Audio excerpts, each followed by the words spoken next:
Welcome to another episode of the PokeStop podcast. I am your host, Zach Prod, joined by my co-host, Thad Wayand. Thad, how are we doing today? Zach, we're doing pretty great. How are you? Thad, I'm doing pretty okay. The last week I went to a League Cup on Saturday. I went 4-2, which for anyone keeping track at home, everyone else in Top Cut, there were several people also at 4-2. But unlike them, I was lucky and got 9th. So that was super cool. I played a deck I haven't really played before, Raging Bolt. Really not a Raging Bolt fan by any means. I definitely haven't played it the entire season. I think you were also at that cup too, Thad. What did you play? Yeah, I was at the cup as well. Playing good old fashioned Lugia. Bringing it back now that seems pretty good and well positioned in the format, at least from my perspective. But yeah, no, I win 2-3.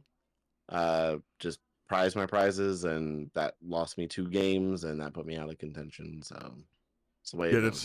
That's no good, but that happens in the Pokemon trading card game when you do have 6 prize cards every game. Unfortunate, but it does happen, and that's why we go to way too many League Cups to keep track of. Thad, I'm gonna be honest. I don't like this format. I really hate it. I really don't enjoy it. I'm going to be honest. No, and I really haven't been having a whole ton of fun with it. I mean, it's nice that Lugia is like kind of well positioned for me because it's sort of my bread and butter. I love playing that deck.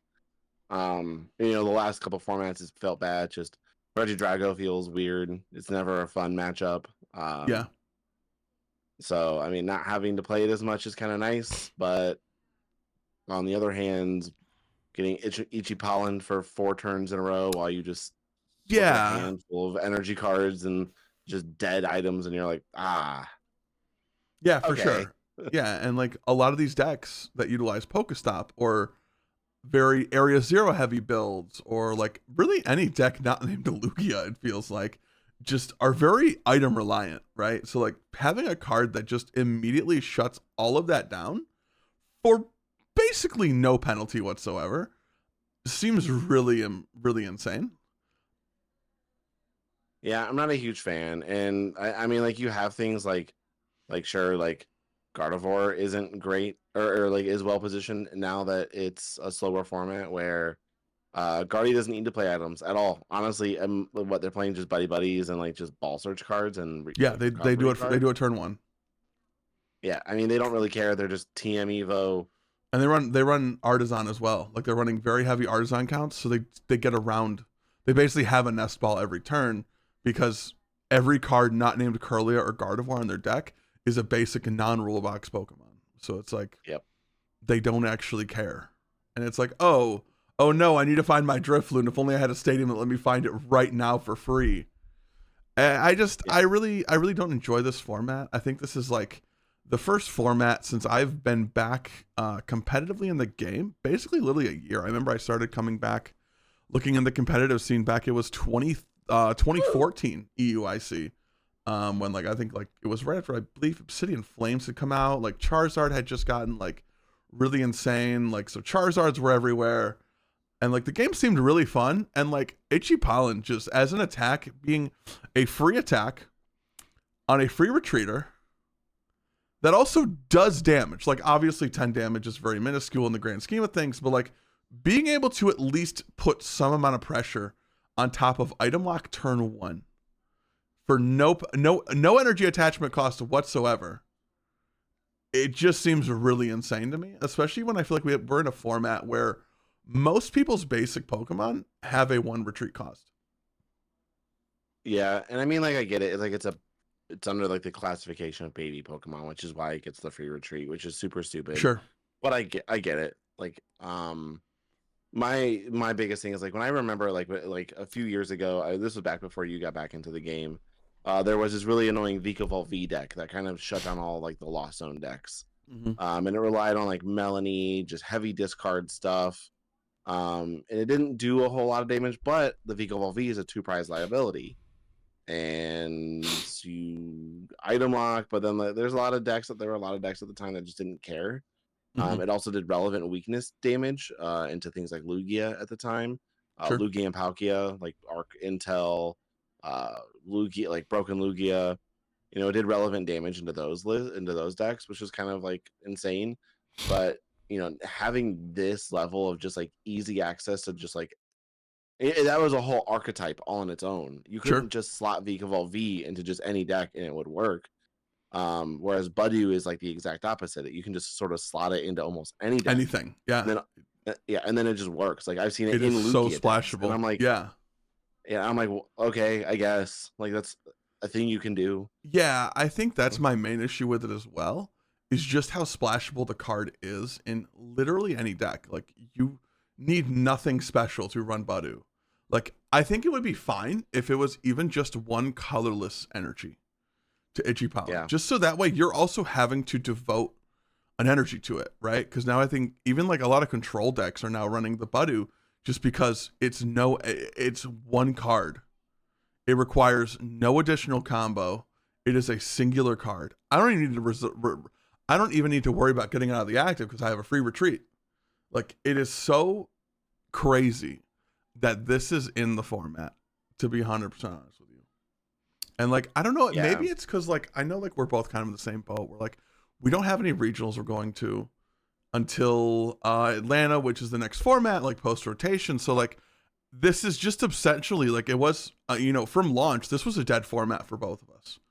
Outside of like locals and league cups, that was the only, like, that was the highest level of Pokemon this was going to get. So outside of just playing it to play it, there is no reason, honestly, for me to really grind this format. And that I think is kind of putting me in a weird spot with the game where I'm like, I wonder what else there is to do in my life that isn't around the Pokemon trading card game standard format. And like, I don't know, maybe this is something where like other players kind of going through the similar situation. Maybe you look at it and like, okay, what about other formats? What about like GLC? What about playing like retro formats, like with my friends? Like, I know a lot of local players. We have really been enjoying the Sun and Moon Lost Thunder format, which was, I believe, 2018. Yeah. 2018, 2019. But that was like a format where I played very heavily competitively. So I was like, oh, y'all want to play Sunlat? I got everything. I got everything I need for it. Let's go. So that's kind of cool. Just like to play other formats, but like right now, standard just feels so bad. Yeah, and I just have to agree. Like that's just like the way it feels. Like, and honestly, for me, it's not too bad. I mean, I'll jump down and play GLC any day of the week. Sure. That doesn't bother me at all. I'll become a GLC head for the next month or so. Really just dedicating time to that, like revisiting some decks, some old archetypes, just dusting off like the old, like, got to learn how to sequence real well again. You get punished even harder for making a mistake with the one card you have in your deck. Yeah, for sure. So yeah, I mean, the sentiment is shared here. I feel the same. Yeah, for sure. All right, so moving on. So one thing I do want to look at here is we have the our weekly Justin Basil. As always, shout out Justin Basil. Meta share we have based on. I believe these are always based on limitless tournaments, and I believe they filter out any event with under 50 people, which I think is good. I think if you just had like every 30-person limitless thing, like I think the data would get a little more diluted than it already is. Yeah. Just because I think a lot of people just play whatever they feel like in limitless tournaments, just because like they're free. There's no planning required on the player's part. You just copy deck list and live and put it in there. But in first, a deck I don't think anyone is surprised to see in number one is Gardevoir. I think we've kind of talked about this already. Gardevoir just seems very, very tier one, very S tier in this format. It loses nothing. It got better with BUDEW. It doesn't, item locking Gardevoir doesn't really do that much. Like, it's fine. They don't really care. Yeah. Coming up in second is Dragapult EX. I've noticed a lot of Dragapult decks running the BUDEW engine, which I think makes sense. I think this deck has always just kind of needed to slow down their opponents like 1 to 2 turns, and then they can really set up those like crazy Dragapult boards where they can like Dusknoir Phantom Dive for 6 prizes and really just not let you fez, not let you really do anything. So I think Dragapult makes sense. It honestly made a really big jump here. It went up 5 spots from, I believe, from number 7 to number 2. So like going from like tier 3 almost off the graphic to like almost the top deck is kind of wild. Yeah. No, I think that Dragapult is just super well positioned, like you said. Just taking its sweet time to get set up just gives it like that much more firepower. Even if you're taking knockouts in the meantime, if they bought a turn or two with the BUDEW, then I mean that it's tough because they full price turn you so easy, especially with some of the big basic decks. It's tough to come back from. Yeah, for sure. And I really just I hate I really don't like the notion of calling this a slower format when the format's not slower. We're just not letting you play the game. You know what I mean? Yeah, it would be almost if like Iron Thorns was a splashable card in every deck. You know what I mean? Yeah, Like, for sure. Like if Iron Thorns attacked for like 3 colorless energy or like 2 colorless energy, and you could just like Yeah. DTE attack, like that would be insane, and it would be incredibly unfair and incredibly toxic. And that's why I think Iron Thorns is a fair card because even though it has a very oppressive ability, you can't just splash it in every deck. Like when Dragapult you Iron had to- Thorns was around, like you had to meld the deck around the card, yeah. No, which I was agree. like a very fun and innovative way to play that card. I guess not. I don't know if fun's the right word, but it was a creative and innovative way to use a card to fit a deck, which I think is why like I also think very toxic cards like BUDEW, in the past, like I mean we could talk for an hour about all the toxic cards that have been in the Pokemon trading card game. I think when they're this splashable, it becomes a real problem because then every deck can play it. Like at our cup, there was a Lugia with BUDEW that made it, I think, to the finals. Like I'm pretty sure they were in the finals or in. I know for a fact they were in top 4. I don't remember if they won or lost in top 4, but like it was Lugia with BUDEW. Crazy. And like, so moving on, in our third spot, the first spot in tier 2. We have Thad, one deck that you have been the big champion of, Lugia V-Star. Why do you think this deck is found its last legs in the Prismatic format? Yeah, and I mean it's a twofold, right? It's diversity of attackers and quality of attackers, right? Mm-hmm. You have things like Iron Hands and even teching in Wellspring Mask Ogrepon give you a good spread option. Mm-hmm. And then Regigigas just changes the game. So you don't have to set up 2 Minchinos or like find 2 Cinchinos to be able to take out big KOs. And the energy cost requirement is much less. Okay. So being able to take out Dragapults and Charizards with just 4 energy instead of having to like, commit 5 or 6 if you have a DTE. It's one of those things that I think that it's just well positioned with its attacking spread options, and it's not the most inconsistent thing. And in a BUDEW format where things are sort of drawn out because of item lock, you get additional time to set up. And I mean, we just mentioned we saw Lugia even playing BUDEW, which is kind of crazy. Mm-hmm. But I get it. Like, it makes sense. Yeah, like I think just like BUDEW being that powerful and Lugia not really being a deck that is like, I guess like if you're going second, first turn, the most impactful thing you're going to do is like read the wind and just like try and discard an Archeops and draw 3 cards and kind of set up your next turn. But I think also like item locking and also promoting the one prizer, especially if you have a way to set up like your turn 2 Lugia V-Star, 2 Archeops, Summoning Star V-Star ability. I think that's really powerful. So I guess like it makes sense. And like it's probably also really early in a format where like people aren't necessarily expecting Lugia to be one of those decks that's going to utilize BUDEW. So it's definitely in a best of 1 format for the most part in like your locals. I think something like BUDEW could really throw your opponents for a loop, especially if they're not prepared to deal with that in a Lugia deck. Yeah, I agree. Very good. So moving on to number 4, the bottom of tier 2. Honestly, a deck that I think just refuses to die and just refuses to not be really good is Charizard. And like, I'm not surprised by this at all, right? I'm not surprised to see Charizard being a very viable option in this format. I think this is a format that favors evolution decks just because the big basic decks can't pop off nearly as efficiently and as quickly as they were in a pre-BUDEW format. So I think decks like Charizard, Gardevoir, Lugia, Dragapult, these decks that usually need a turn or two to kind of get on board and get operational. Excuse me. I think that really gives them a really good leg to stand on and gives them that additional turn or two that BUDEW creates to really start setting up and really create really difficult situations for the big basic decks. Yeah, and I mean, like Charizard doesn't bring anything really new to the table. It's still just pretty generically Charizard. You're maybe teching in TM Evo at this point just to start getting your Pidgeot and your Charizard going maybe a turn earlier under item lock. Sure.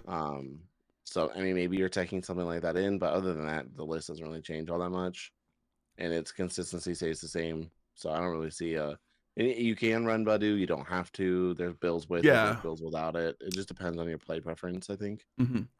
I honestly could also see a Pidgeot, like a Pidgeotto inclusion, just so you do have that target for the evolution. That way, like you can establish like, you know, 2 Charmanders, 2 Pidgeys, and then evolve a Charmeleon and a Pidgeotto. That way, next turn you're guaranteeing it without needing the rare candy, which also makes like those later game devolution plays. Like I think a lot of Guardy decks were still running devolution. I think that makes it a lot stronger.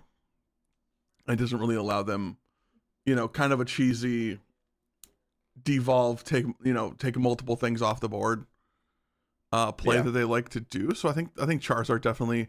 I think Charizard, you know, we've said it in past episodes. I think Charizard will always just be a deck that finds a way to exist. No matter what you do, Charizard just does not know how to not be good in one form or another. Like this deck has seen, I feel like we're now in like the 3rd or 4th, you know, iteration of Charizard. I remember at first it was just straight Charizard, Pidgeot, and then we added Barrel, then we cut back on the Pidgeot lines, then we added Dusknoirs. You know, so this deck just continues to evolve, and I think post-rotation, that's kind of what we'll probably see it continue to do. When we lose Vs, we lose V-Stars, we lose Forest Sealstone, a lot of these things that Charizard has kind of made its bread and butter on doing. I think we'll continue to see that in a post-rotation world. Yeah, no, I can't disagree. Very cool, very cool. So moving on, kind of I guess this version is like the best of the rest from the regional graphics. The first one we have Archaludon EX. This deck I think is fine right now, right? Like I think it's okay. I don't think it really has terrible matchups anywhere, but it also doesn't have great matchups anywhere. Yeah, I mean it's you set up Dialga, you can take cheesy, 4 prize swings. Sure. They can get you in the game. Yeah. It's a good deck. It's consistent. Yeah, absolutely. The power level is something to be called into question. It's better into like a Regidrago heavy format than it is right now. I agree. But I mean, it's good enough right now that it doesn't. It's resistant to BUDEW, if that matters at all. Sure. So don't take 10 damage, but you're still item locked. But like, I don't know. Sure, also, 300 HP is still a big number to hit in the standard format. Like that's still a very important number that a lot of decks aren't necessarily built to hit. Yeah. Well, no, when you think about like the Archaludon matchups too, like they play Jamming Towers and Vacuum, so your Guardy matchup isn't necessarily bad by just default. Yeah. So I don't know. It's good, but not great. Yeah, for sure. Moving on to number 6. Honestly, I'm gonna kind of loop 6 and 7 together because they're decks that have like operated almost in the same archetype for a long time. We have Terapagos EX and Palkia V-Star. Honestly, I kind of forgot these cards existed. I think just with the new format, everyone's been focused on like things that go well with BUDEW. But it makes sense, right? That decks that use Noctowls, that use Area 0, those are not items. And you can also Noctowl for your supporters, for your tools, for your stadiums. So I think it makes sense that a Noctowl heavy deck could really utilize engines that get around BUDEW and have ways to just go grab whatever you need for that exact turn while maintaining like really, really heavy hitting attackers. Yeah, and I mean it comes down to can you make the best use of something like Terapagos uses Dusknor to take cheesy knockouts, Right. and then has a beefy beefy two prizer that's just annoying to get around, and a deck that can search out anything with Pidgeot. And then with Palkia, you're kind of doing the same thing, but you have the ability to spread damage with Greninja, and that's really the biggest difference. Yeah, I think especially Greninja and Palkia in this format could be really impactful. Because I'm wondering if with less item search, we have less ball search in that mid game, so we don't have the ability to just grab Manaphy whenever we want. So like, maybe some round, maybe your opponent doesn't have an ideal start, and the one or two balls that they have in their hand, they have to devote towards getting up Raltses and Charmanders and Dreepies, and they're not devoting that resource to a Manaphy because they know, Manaphy doesn't evolve into an attacker. Manaphy just sits on the bench and blocks one particular attack, whereas, a deck like Palkia, it's got a lot of different attackers. It can do the Palkia, it can do Terapagos, it can do the Greninja. So just stopping that one attacker a lot of times will leave you vulnerable to the other two attackers in the deck. Yeah. No, and I mean it's a good archetype, and Szymanski played perfectly as well as you could against Henry Chow. Henry right? Chow, yeah, correct. Yeah, I mean he played as perfectly as he could, and even with the ability to spread damage and have all these utilitarian attackers, Guardy's a powerful deck. Yeah, and I mean Henry Chow's 1 in a million. Like, yeah, I'm gonna be honest. He's also probably the best player in the world. I would say he's definitely the best Guardy player in the world. I can't think of anyone who plays Guardy better than him. Like, he is just like, for whatever reason, that deck in his hand is just way different than that deck in anyone else's hands. Yep. Yeah. No, I mean, and just to sort of like cap it all off here, I mean, I guess like the Terapagos and Palkia lists are somewhat similar. They're both Area 0 decks, but in the Gardevoir centric meta that we're in right now with item lock, it's tough. It's tough to get some of those decks up and running when you rely on things like E-Switch and certain items like Earthen Vessels to go get your water energy, or rare candies to evolve into Pidgeot. It can be really annoying and frustrating for those kind of decks. So they need to like find specific routes to stay in games, and I just don't see that as an option. They are on the bottom of the tier list for a reason. Makes sense, for sure. The very last deck in our tier list is one I don't really want to spend a lot of time on because I really hate this deck. I hate everything it does. Yeah, Snorlax stall. It's stall. At this point, I hate it. I don't know. I don't think it's fun. I think it's honestly kind of funny if you could just counter stall with BUDEW and you just bench one BUDEW and just say no items, no flutes, no box order, no gears, no pal pads, and I'm just gonna be like, no fun for you. You don't want me to have fun? I'm not gonna let you have fun. Like, I think that would be almost comical to just do like a stall spike deck and just play like 4 BUDEW. And like just straight up making their lives absolutely miserable. I think that would be great, honestly. That's actually really good. That'd be really funny. But yeah, no, I mean, stall is stall. I dislike it. I think it's a low skill. It feels very roulette, right? Like, you win or lose based on what they flip over. And especially like turbo decks and like decks with like Fez. They flip over Fez, you're gonna win. Like, that's genuinely what you do. They flip over Fez, you've already won the game. And it's really irritating to play against. And Fez or Squawkabilly. Yeah, like all these decks, especially like, I know it's not as viable in the format as it was in previous formats, but like Regidrago running Fez, running Mew, running all these different type of attackers that they can attack, but the attacks are not ideal for the decks. Yeah. You're not doing anything. Yeah, for Stall sure. sucks. So this is honestly, despite this being like kind of a dead format for a lot of US players, it is not a dead format for a lot of players in other regions. We have in this format, we have 1, 2, 3, 4, 5, 6. We have eight major tournaments happening over the next 2 months, which is kind of crazy. We have the first region in Merida, I believe that's how it's pronounced. I think so. We have that regional in Mexico. We have a special event next weekend in Puerto Rico. The following weekend is EUIC in London. 2 weeks after that, there are 2 regionals, one in Vancouver, up in Canada, one in Fortaleza, Brazil. And then 2 weeks after that, so out of this entire format, there's only 2 weekends where there is not a major tournament. Because then on March 22nd, we have Stockholm regionals. Following weekend in Australia is the Brisbane regionals. And then I guess technically 3 on April 5th. There won't be a tournament, but that's also like that's after Journey Together will be out, so I'm sure no one's really interested in a regional there unless you're actually at the regional, kind of like how it was for San Antonio. Yeah, if you're a local, sure.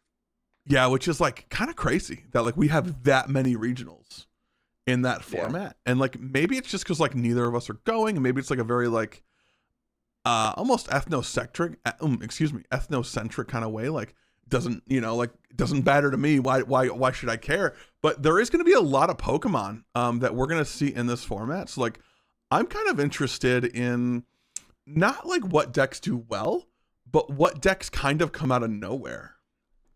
I think there are a few decks that like no one's really talking about right now. I know at least for me, I think Goldango has a spot in this format somewhere. I think it's gonna kind of probably change the way it plays a little bit.